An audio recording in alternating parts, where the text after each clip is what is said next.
પ્રસંગ 103 સન્મુખ હોય જીવ મોહી જબહી, જન્મ કોટિ અઘ નાસહી તબહી. 15મી એપ્રિલ 1969થી હોસ્પિટલની જિંદગી શરૂ થઈ. પૂજ્યશ્રીના રૂમમાં ગણ્યા ગાંઠ્યા 2-4 ભક્તો સિવાય અન્ય કોઈને જવા દેવાની ડૉક્ટરો તરફથી સખત મનાઈ હતી. એક્સરે, કાર્ડિયોગ્રામ, દવા, ઇન્જેક્શન વગેરે સ્વાસ્થ્ય અને આરામ આપવામાં સહાયક નીવડે એવા તમામ ઇલાજો doctor Nathwani, doctor Samani, doctor Chhabilbhai વગેરેએ શરૂ કર્યા. દર કલાકે 5 થી 10 મિનિટ સુધી એમને ઓક્સિજન પર રાખવામાં આવતા. બાજુની જ રૂમમાં 6 મહિનાથી એક ભાઈ બીમાર હાલતમાં પડ્યા હતા. નામ ધરમશીભાઈ, 45ની આસપાસ ઉંમર. એમને પેન્ક્રિયાઝની જીવલેણ માંદગી લાગુ પડી હતી. 2 દિવસ પહેલાં જ એમનું ઓપરેશન કરેલું, જે નિષ્ફળ ગયું હતું. તેઓ 6 મહિનાથી ફક્ત પ્રવાહી પર હતા. ઓપરેશન પહેલાં ડૉક્ટરોએ કુટુંબીજનોને કહ્યું કે કેસ ખલાસ છે, આ તો પ્રયત્ન છે, તમારે જે કંઈ સહી સિક્કા કરાવવા હોય તે કરાવી લેજો. એ મુજબ ઓપરેશન પહેલાં લાખોની મિલકતના વિલ પર ધરમશીભાઈની સહી લેવાઈ ગઈ હતી. જેટલા કલાક કે દિવસ જિંદગી લંબાય એટલી પીડા જ વધુ ભોગવવાની હતી.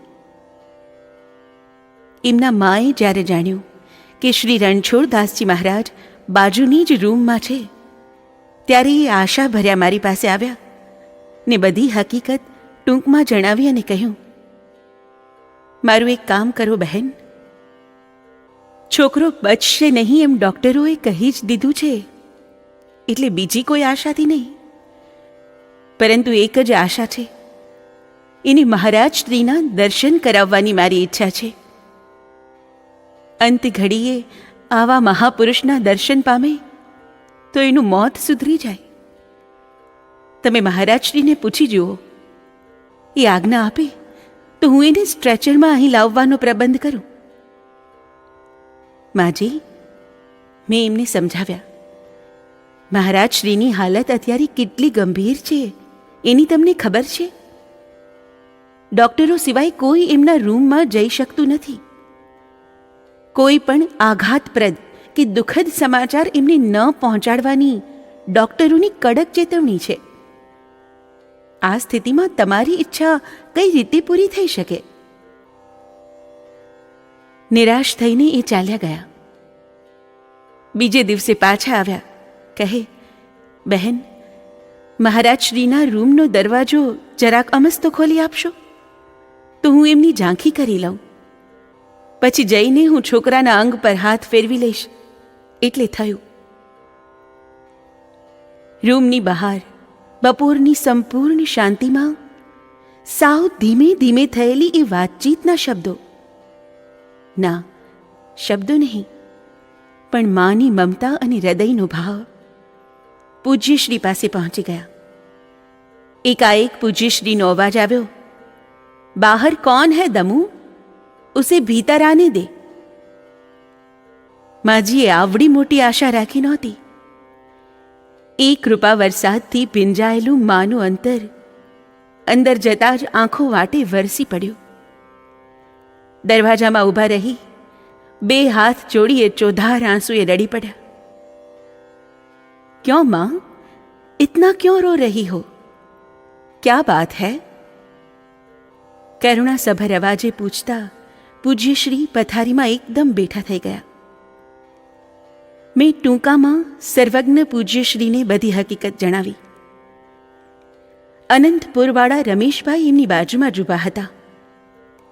મારા શબ્દો પૂરા થાય તે પહેલાં જ તેઓ શ્રી, ચલો રમેશ, મુझे ઉઠાઓ તો, माँ के साथ जाना है, બોલી ઉઠ્યા. રમેશભાઈ 2 હાથમાં ઊંચકીને એમને ધરમશીભાઈના ખાટલા પાસે લાવ્યા. બસ અબ છોડ દો, એટલું કહીને પૂજ્યશ્રી ધરમશીબાઈ પાસે ઊભા રહ્યા. પથારીમાં પડેલા નિસ્તેજ પીડા પડી ગયેલા નબળા રોગીએ બે ધ્રુજતા હાથ ભેગા કરીને એમનું અભિવાદન કર્યું. પૂજ્યશ્રીએ ખૂબ ખૂબ પ્રેમથી તેમના માથા પર હાથ ફેરવ્યા કર્યો. વચ્ચે 3 વાર બોલ્યા, તુમ જરૂર અચ્છે હો જાઓગે. એ સમયે એમની વાણીમાંથી, એમના સ્પર્શમાંથી, એમની દ્રષ્ટિમાંથી જાણે એમના સમગ્ર અસ્તિત્વમાંથી સંજીવની શક્તિ નીતરી રહી હતી. 1 મિનિટ પૂજ્યશ્રી ત્યાં રહ્યા. પછી ચલો અબ વાપસ બોલતા ઝડપભેર ચાલીને રૂમમાં પાછા ફર્યા. બીજે દિવસે સવારે ડૉક્ટર સામાણી હરખભેર પૂજ્યશ્રી પાસે આવ્યા. ગુરુદેવ, બાજુના રૂમમાં રહેતા મારા દર્દી પર ગઈકાલે આપ શો ચમત્કાર કરી આવ્યા. એનું સ્વાસ્થ્ય આજે ખૂબ સુધારા પર છે. હવે એ જરૂર જીવી જશે. પછી હળવેથી ઉમેર્યું, આ તે કેવું વિચિત્ર ગુરુદેવ! અહીં અમે આપની નાડ પકડીને ઊભા રહીએ છીએ ને બીજી બાજુ આપ બીમારીને બિછાને પડ્યા પણ વગર દવાએ, વગર ઇન્જેક્શને ઈચ્છો તેને રોગ મુક્ત કરવાનું સામર્થ્ય ધરાવો છો. આપ આપને માટે કેમ એ શક્તિનો ઉપયોગ નથી કરતા? આપના સ્વાસ્થ્ય માટે કેટલા ભક્તો ચિંતિત છે. જવાબમાં હંમેશનું પરિચિત હાસ્ય આગળ આવ્યું. મેરે લીએ તો તુમ સબ હો, મેરી દવાઈ તુમ લોગ તો કર રહે હો. પછી આસ્તેથી કહ્યું, सामाणी, रोग का इलाज हो सकता है, भोग का कहीं इलाज होता है? यह रोग नहीं भोग है, भोगना ही पड़ेगा. तुम सब तो पीड़ा कम करने में थोड़ी बहुत सहायता पहुंचा सको उतना ही. થોડા દિવસ પછી સંપૂર્ણ તંદુરસ્તી અને પ્રસન્નતા લઈને ધરમશીભાઈ ઘેર ગયા. ભાટિયા હોસ્પિટલમાં વાયુ વેગે વાત ફેલાઈ ગઈ. કેટલાય લોકોને થયું કે અમારા સ્વજન પણ આ રીતે રોગમુક્ત થઈ જાય તો કેવું સારું. પરંતુ કોઈથી અંદર જઈ શકાય એમ નહોતું. લોકોને મનાઈ હતી, હોસ્પિટલના અન્ય ડૉક્ટરો અને નર્સોને ક્યાં મનાઈ હતી? એ સૌ વિસ્મય અને અજાયબી અનુભવતા તબિયત જોવાની બહાને દિવસમાં કેટલીય વાર પૂજ્યશ્રી પાસે આવવા લાગ્યા. સૌના ચહેરા પર એ શંકા ઉપસી આવતી કે શું આમણે જ ધરમશીભાઈની તબિયતમાં ચમત્કારિક સુધારો આણ્યો છે? સ્ટેથોસ્કોપ ગળામાં લટકાવી, થર્મોમીટર યથાસ્થાને મૂકી દઈને, ભ્રમિત ચિત્ત લઈને ડૉક્ટરી સ્ટાફ 2 હાથ જોડી ચાલ્યો જતો. કવિ કેશવની 4 લાઇનની એક કવિતા પૂજ્યશ્રી ઘણીવાર ગાતા. એનો ભાવાર્થ છે, જેમની પાસે સંપત્તિમાં માત્ર એક જૂનું પુરાણું વ્યાઘ્ર ચર્મ છે, એવો જ એક બુઢ્ઢો નંદી છે, અને વિષપાન કરવાને કારણે જે બોલવા ઈચ્છતા હોય કંઈક, પરંતુ બોલી પડે છે કંઈક બીજું. એવા ઉમાપતિ શંકરનો આવો સંપત્તિ વૈભવ જોઈને ભ્રમમાં પડેલા કેશવને થાય છે કે પોતે જ ભીખ માંગે છે, ભિખારી દશામાં રહે છે. એને બારણે યાચકોના જે ટોળા ઉભરાય છે, એમને મન માગ્યા વરદાન એ ક્યાંથી આપે છે? પૂજ્યશ્રી માટે પણ એ કેટલું બધું બંધ બેસતું છે. ભાટિયા હોસ્પિટલમાં હવે શાંતિથી રહી શકાય એવું રહ્યું નહોતું. ઉપરાંત અનંતપુરમાં વિદ્યાલય અને હોસ્પિટલના ખાતમુહૂર્તમાં પણ જવાનું હોવાથી સારવારને પડતી મૂકીને પૂજ્યશ્રીએ હોસ્પિટલ છોડી દીધી. એમના સંકલ્પ પાસે કોઈનું કંઈ ન ચાલ્યું. અનંતપુરની અસહ્ય ગરમી અને ધૂળે તબિયતને વધારે અસ્વસ્થ બનાવી. શ્વાસ અને ખાંસી પહેલાં કદી નહોતા થયા એટલા પ્રમાણમાં થયા. લેટેરી કે વિદિશાના ડોક્ટરોની કોઈ કારી ન ફાવી. જમવાનું તો ઠીક, પણ પ્રવાહી લેવાનુંય મુશ્કેલ બની ગયું. ઊંઘ પણ વેરણ બની ગઈ. તાર કરીને ડોક્ટર નથવાણી તથા દેવકરણભાઈને તરત વિદિશા બોલાવવામાં આવ્યા. બીજે દિવસે પૂજ્યશ્રીને મુંબઈ લાવવામાં આવ્યા. ત્યાં 3-4 દિવસમાં બધી જ પીડા કાબૂમાં આવી ગઈ. એક બાજુ સારવાર ચાલુ હતી, બીજી બાજુ એ વર્ષે રાજસ્થાનમાં પડેલા દુષ્કાળ વિશે પૂજ્યશ્રી અરવિંદભાઈ અને કાર્યકરો સાથે રાહત કેમ્પની ચર્ચામાં મશગુલ હતા. સૌને રાજસ્થાન ભણી રવાના કર્યા પછી બધાના અત્યંત આગ્રહ અને ડોક્ટરોની વિનંતીને માન્ય રાખી પૂજ્યશ્રી સ્વાસ્થ્ય સુધાર અર્થે બેંગ્લોરમાં રહેવા સંમત થયા. જતા પહેલા ભક્તજનોને કહ્યું, जीवन में कोई सार नहीं है, सार है शरणागति पूर्वक राम भजन करने में. ज्ञान के पीछे नहीं दौड़ना, नहीं तो ब्रह्म ज्ञान के बदले उल्टे भ्रम में पड़ जाओगे. शुद्ध सत्व का उदय होने पर ईश्वर का साक्षात्कार होता है, परंतु आध्यात्मिक मार्ग बहुत कठिन है. इसमें लगे तो फिर भौतिक साधनों में हम शायद ही आगे बढ़ सके, क्योंकि व्यावहारिक अशुद्धि जितनी ज्यादा उतनी भौतिक उन्नति अधिक. लेकिन अशुद्धियों से आध्यात्मिक उन्नति नहीं हो सकती, यह नहीं भूलना. माला फेरना, जे करना, मंदिर में जाना, ये सब क्रियाएं व्यावहारिक शुद्धि के बिना आदत मात्र साबित हो जाती है. ऐसा आदमी मंदिर में जाकर भी भगवान को नहीं देखता और भगवान उसको नहीं देखते. ऐसे जीवन का अर्थ ही क्या है जो किसी की भी सुख का साधन न बने. मैं सबको सुखी, निर्भय, प्रसन्न, गौरवशाली और निरामय देखना चाहता हूं. भारत में लाखों साधु है, इतने नहीं तो हजारों तो जरूर होंगे. क्या उनमें से एक साधु का भी इतना संकल्प नहीं होगा जिससे देश की परिस्थिति सुधर सके? देश की स्थिति दिन प्रतिदिन गिरती जा रही है. देश को सब खड्डे में लिए जा रहे हैं. यह देश अध्यात्मवाद का दावा करता है, परंतु उसकी भी दुर्दशा हो रही है. यही तो मेरा रोग, मेरी बीमारी है, और कुछ नहीं है. एक बहन ने प्रश्न કર્યો, યોગીના શરીર પર કાપકૂપ કરવામાં આવે ત્યારે એમની શક્તિ ક્યાંય પ્રગટ રૂપે દેખાતી નથી, તો એ ક્યાં હોય છે?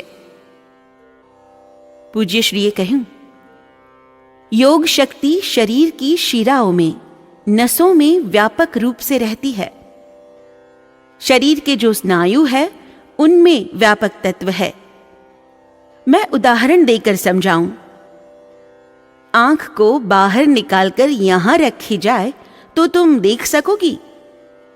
नहीं ना, क्योंकि उसमें जो तेज तत्व है वह व्यापक तत्व है. इसी कारण से वह आंखों से काम ले सकता है. पैर के अंगूठों को कांटा लगता है तब फौरन मगज को पता चल जाता है. अब कांटा लगता है तो पैर में, फिर मगज को कौन समाचार देता है? ज्ञान तंतुओं द्वारा खबर पड़े छे. बहने उत्तर आप्यो. अब तुम्हारी समझ में आ गया होगा कि इनमें व्यापकत्व होने से यह संभव है. જ્યારે યોગીનું મરણ થાય છે ત્યારે એ શક્તિ ક્યાં ચાલી જાય છે? બહેને બીજો સવાલ પૂછ્યો. जब मनुष्य मरता है तब क्या मरता है, पहले यह बताओ. शरीर. शरीर कहाँ मरता है? वह तो वैसा का वैसा रहता है. हाथ, कान, नाक सब वैसे ही होते हैं. आत्मा. बहने जवाब आप्यो. पूज्य श्रीये हंसता हंसता कहूं, अच्छा, तुम जिसको मरा हुआ समझती हो, उस चैतन्य तत्व के साथ वह शक्ति चली जाती है। एक बीजा भक्ते पूछ्યું, મહાપુરુષોને પણ શારીરિક કષ્ટ થાય છે? पूज्य श्रीનો जवाब, कष्ट शरीर को होता है, इसलिए उसकी प्रतीति अवश्य होती है। एक भक्ते पूछ्યું, એમ શા માટે? આત્મા તો કલેશો પરી છે એમ સૌ કહે છે। पूज्य श्रीનો जवाब, यह बराबर है, परंतु जिस प्रकार हवा का संयोग होने से जल पर तरंगे उठती है, लोह चुंबक के प्रभाव से लोहे में चैतन्य आता है, उसी प्रकार जड़ शरीर का संबंध रहता है, तब तक आत्मा को भी कष्ट की अनुभूति होती है। मैंने जीवन में 3 बातें नहीं की। मैंने शिष्य नहीं बनाया, शिष्य बन जाते हैं। मैंने दवाई नहीं पी, तुमने पिलाई तो पी ली। मैंने कभी भजन नहीं किया। भजन तब होता है जब मन में स्थिरता और तन्मयता आवे।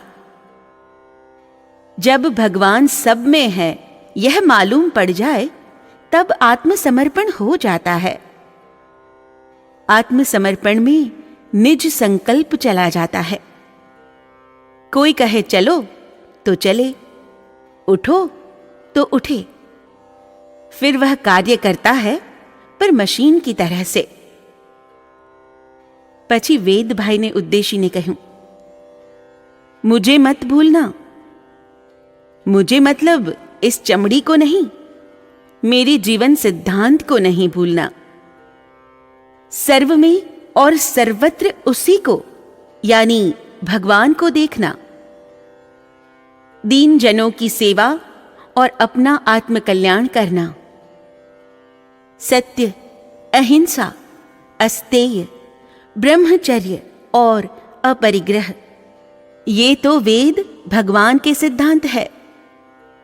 जीवन में किसी के साथ भी अन्याय या पक्षपात कभी नहीं करना। પૂજ્ય શ્રીની તબિયત જોઈને વેદભાઈની આંખોમાંથી આંસુની ધાર ચાલી। પૂજ્ય શ્રી હસ્યા, अरे रोते हो? नश्वर शरीर के लिए इतना दुख लगाते हो? वेद भगवान, दीवार को देखो, चित्र को नहीं। चित्र बदलता रहता है, पर दीवार तो वही रहती है। चैतन्य तत्व को समझो। आत्मा अमर है, उसको जानने का प्रयत्न करो। सर सूखे पंछी उड़े, औरन सरन समाही। दीन मीन बिनु पच्छ के, कहो रहीम कहाँ जाही। सर्वे त्रह सुखिनः सन्तु, सर्वे सन्तु निरामयाः। सर्वे भद्राणि पश्यन्तु, मां कश्चिद दुखमाप्नुयात्। जय गुरुदेव, जय सिया राम।